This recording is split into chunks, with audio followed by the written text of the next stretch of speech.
একটা গ্রামে শিবা নামের একটা মহাপুরুষ থাকত। শিবা দান করার মহাপুরুষ ছিল।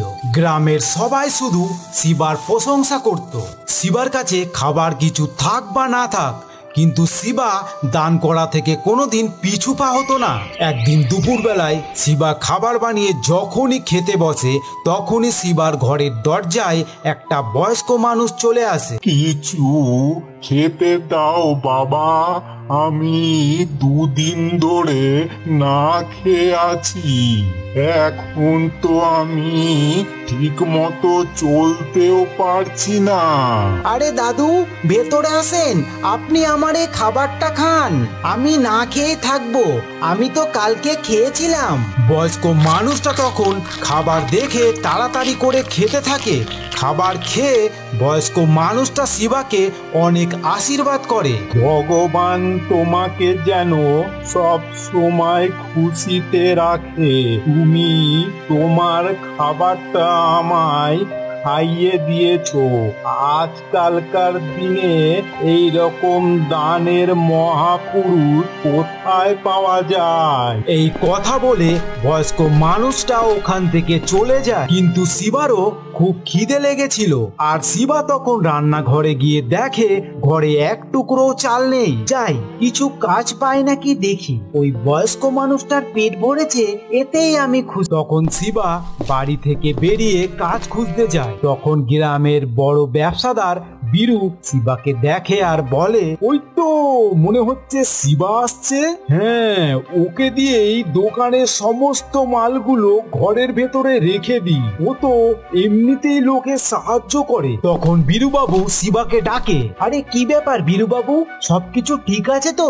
আর এই দোকানের কর্মচারীরা সব কোথায়? আর বলো না শিবা, দোকানের কর্মচারীরা কেউ আসেনি আজ। তা শিবা, তুমি যদি আমার এই দোকানের জিনিসগুলো একটু ভেতরে রেখে দিতে তাহলে খুব ভালো হতো। আরে ঠিক আছে বীরুবাবু, আমি এখনই তোমার দোকানের সব জিনিস ভেতরে রেখে দিচ্ছি। এই শিবাটা খুব বুদ্ধু, আর একে বুদ্ধু বানানো খুব সহজ। এই সুযোগে আমি একটু আরাম করে নি। বীরুবাবু তখন শিবাকে দিয়ে দোকানের সমস্ত জিনিস ঘরে রেখে দেয়। কিন্তু শিবার খুব খিদে লেগেছিল। সব কাজ শেষ হওয়ার পরে বীরুবাবু শিবাকে বলে, অনেক ধন্যবাদ শিবা, যদি তুমি না হতে তাহলে আজকে যে আমার কি হতো। অনেকক্ষণ কাজ করার পর ক্লান্ত হয়ে শিবা ওদের গ্রামের মন্টুদার দোকান থেকে একটু চাল নিয়ে খাবার বানিয়ে খেতে থাকে। পরের দিন সকালে শিবার ঘরের দরজা দিয়ে কারোর খুব জোরে জোরে চিল্লানোর আওয়াজ আসছে। শিবা তখন ঘুম থেকে উঠে বাইরে এসে দেখে গ্রামের প্রধান একটা গরিব মানুষকে ধরে খুব মারছে, আর গ্রামের লোক সবাই দেখছে। আরে প্রধান বাবু, আপনি এই গরিব মানুষটাকে কেন মারছেন? ও আমার নামে গ্রামের সবাইকে বলে বেড়াচ্ছে যে আমি নাকি রেশনের ভালো চাল ডাল নিয়ে গ্রামের লোকেদের খারাপ পোকা পড়া রেশন দিই। দেখেন প্রধান বাবু, সকাল সকাল এইরকম করা ঠিক না। গ্রামের লোকেরা সবাই দেখছে, এটা ঠিক না। তুই কে বলার? আমি এই গ্রামের প্রধান, আমি যা খুশি করতে পারি। আরে শিবা, কি দরকার তোমার এইসব বলার প্রধান বাবুকে? প্রথম থেকেই রেশনে খারাপ চাল ডাল দেয়, আমরা কিছু বলতে পারি না। বললেই আমাদেরও ভলুর মতন মার খেতে হবে। চুপ কর, বেশি কথা বলার দরকার নেই। দেখছো শিবা কিভাবে কথা বলছে প্রধান বাবু? প্রধান বাবু আবার ওই গরিব মানুষটাকে মারতে থাকে। কিন্তু তখন শিবা এই সব সহ্য করতে না পেরে প্রধান বাবুকে খুব মারতে থাকে। এই সব দেখে গ্রামের লোকেরা খুব খুশি হয়। তুমি ঠিক করেছো শিবা, এর জন্য এটাই ঠিক। একে তো মেরে গ্রাম থেকে বার করে দেওয়া উচিত। একে তো আমি ছাড়বো না। আমার গায়ে হাত দিয়ে শিবা তুই খুব ভুল করলি। আরে যাও প্রধান বাবু, এরপরে যদি কোনো গ্রামবাসীর গায়ে হাত দিতে দেখি তাহলে গ্রামের সবাই মিলে মেরে গ্রাম থেকে বার করে দে। তখন প্রধান বাবু ওখান থেকে চলে যায়, আর গ্রামের সবাই বলে, শিবা তুমি গ্রামের সবার সাহায্য করো, সবার ভালো চাও। আমরা গ্রামের লোক শুধু তোমার কাছ থেকে এইটুকু চাই যে এই গ্রামের প্রধান তুমি হও। আরে হ্যাঁ হ্যাঁ শিবা, তুমি এই গ্রামের প্রধান হলেই গ্রামের উন্নতি হবে।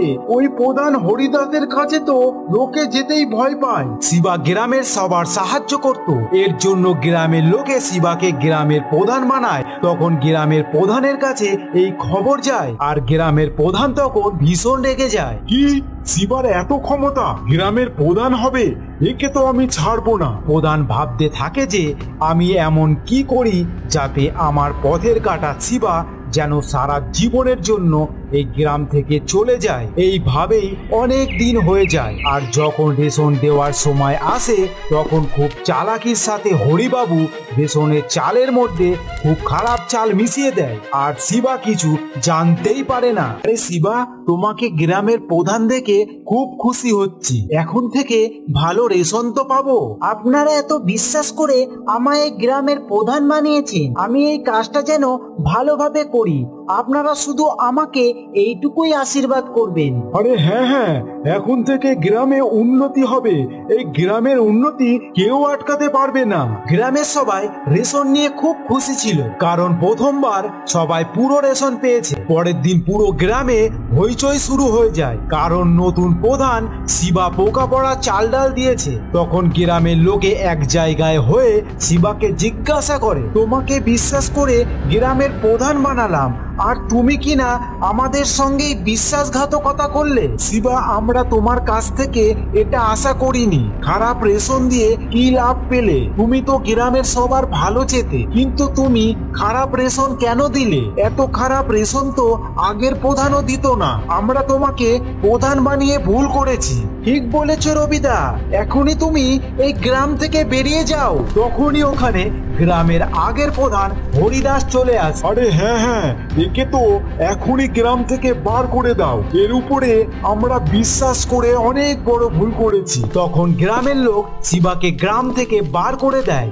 আর প্রধান হরিদাস তখন খুব খুশি হয়ে যায়, কেননা এই সব কাজ তো প্রধান হরিদাসই করেছে। গ্রাম থেকে বেরিয়ে শিবা অনেক দূরে এসে একটা জঙ্গলে গাছের তলায় বসে, আর গ্রামের লোকেদের কথা চিন্তা করতে থাকে। যেই গ্রামের লোকেদের কথা এত চিন্তা করতাম, নিচে না খেয়ে সবাইকে খাওয়াতাম, আজ ওই গ্রামের লোকেরা আমাকে গ্রাম থেকে বার করে দিল। আরে খারাপ রেশন আমি কেন দেব? যদি আমি খারাপ রেশন না দিই তাহলে এসব হরিদাস করেছে আমাকে গ্রাম থেকে বার করতে। আমি এত বললাম যে আমি কিছু করিনি, তাও গ্রামের লোক আমার কথা শুনলো না। এটা আমি কোনোদিনও ভুলবো না। এদিকে হরিদাস গ্রামের সবাইকে বোঝায়, আর গ্রামের লোকেরা আবার হরিদাসকে প্রধান বানায়। এইভাবেই দেখতে দেখতে অনেক দিন হয়ে যায়, আর শিবার কোনো খোঁজ নেই। একদিন হরিদাসের চাকর জঙ্গলের রাস্তা দিয়ে বাড়ি যাচ্ছিল, তখনই ও দুজনাকে কথা বলতে শোনে। ওরা শিবার ব্যাপারে কথা বলছিল। তখনই ও তাড়াতাড়ি হরিদাসের কাছে আসে আর বলে, প্রধান বাবু, আমি জঙ্গলে দুজনার কথা শুনেছি যে শিবা ওই জঙ্গলে আত্মহত্যা করেছে। বাবা, খুব সুন্দর। আমার পথের কাটা সারা জীবনের জন্য সরে গিয়েছে। কিছুদিন পরে শিবা হরিদাসের বাড়ির সামনে এসে দাঁড়ায়। তখন চারিদিকে অন্ধকার ছিল। আরে সামনে দেখ তো, কেউ দাঁড়িয়ে আছে মনে হচ্ছে। আমার তো মনে হচ্ছে সামনে শিবা দাঁড়িয়ে আছে, মানে শিবার ভূত। প্রধান বাবু, এটা শিবার ভূত, এ আপনার থেকে প্রতিশোধ নেবে। আমি তো পালাই এখান থেকে, আমি এত তাড়াতাড়ি মরতে চাই না। তখন প্রধানের চাকর ওখান থেকে পালায়। আরে শিবার ভূত, আমায় মারিস না। তুই বল তোর কি চাই, আমি তোকে সব কিছু দেব। আমি তোমাকে ছাড়বো না। তুমি আমাকে গ্রাম থেকে বার করেছো, তুমি সব সত্যি কথা গ্রামের লোকেদের সামনে বলবে, না হলে আমি তোমাকে মেরে ফেলবো।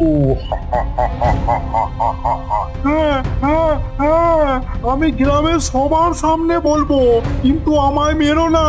তখন হরিদাস রাতের বেলায় গ্রামের সবাইকে ডেকে সব সত্যি কথা বলে যে ওই রেশনের চাল ডালে খারাপ পোকা পড়া চাল ডাল ওই মিশিয়েছিল। তোমরা আমাকে ভুল ভাবছো, আমি ভূত না, আমি মিথ্যে কথা লটিয়েছিলাম যাতে আমি চোরকে ধরতে পারি, আর চোর তোমাদের সামনে। আমি গ্রামের এত ভালো কাজ করেছি, তাই তো তোমরা আমাকে দানের মহাপুরুষ বলেছো। আরে হ্যাঁ শিবা, তুমি আমাকে ক্ষমা করে দাও। তখনই গ্রামের লোক হরিদাসকে গ্রাম থেকে বার করে দেয় আর শিবাকে আবার গ্রামের প্রধান বানায় আর গ্রামের সবাই শিবার কাছে ক্ষমা চায়।